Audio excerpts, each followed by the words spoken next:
नमो बुद्धाय। भगवान बुद्ध ने एक राजकुमार को सीख दी। मगध राज्य का राजकुमार श्रोण बेहद उद्दंड था। उसको दूसरों के अपमान में आनंद की अनुभूति होती थी। दूसरों को अपमानित करने में वह उम्र का ख्याल भी नहीं करता था।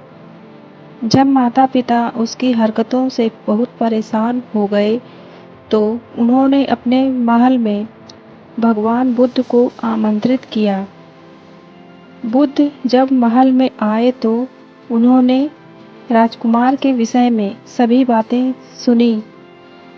उन्होंने राजा से राजकुमार को प्रवचन में लाने के लिए कहा।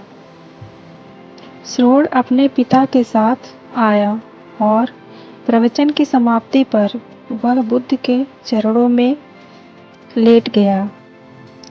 बुद्ध के वचनों से प्रभावित होकर वह बौद्ध धर्म में दीक्षित हो गया।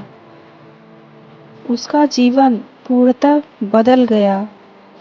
कुछ समय बाद उसने प्रायश्चित करने के लिए अन्न जल का त्याग कर दिया।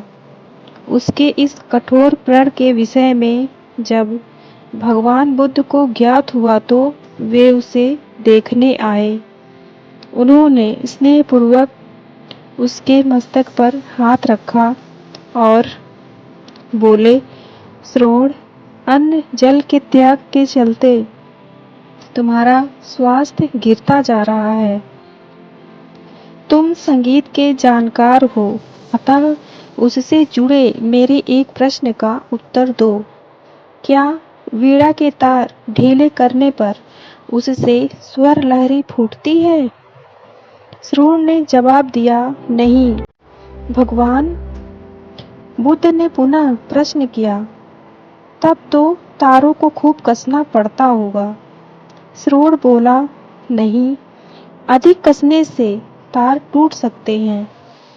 तब तथागत बोले, वीणा से मधुर संगीत निकालने के लिए उसके तारों को न तो अधिक ढीला रखना चाहिए और न ही अधिक कसना चाहिए।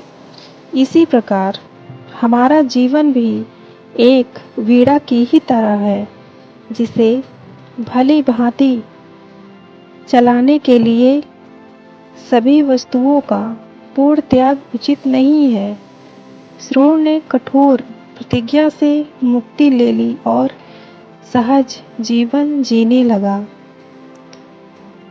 इस कथा से हमें यह सीख मिलती है कि जीवन को नैसर्गिक तरीके से जीने पर बल देती है, जिसमें उचित आवश्यकताओं की पूर्ति और अतिरिक्त इच्छाओं पर नियंत्रण का संदेश शामिल है।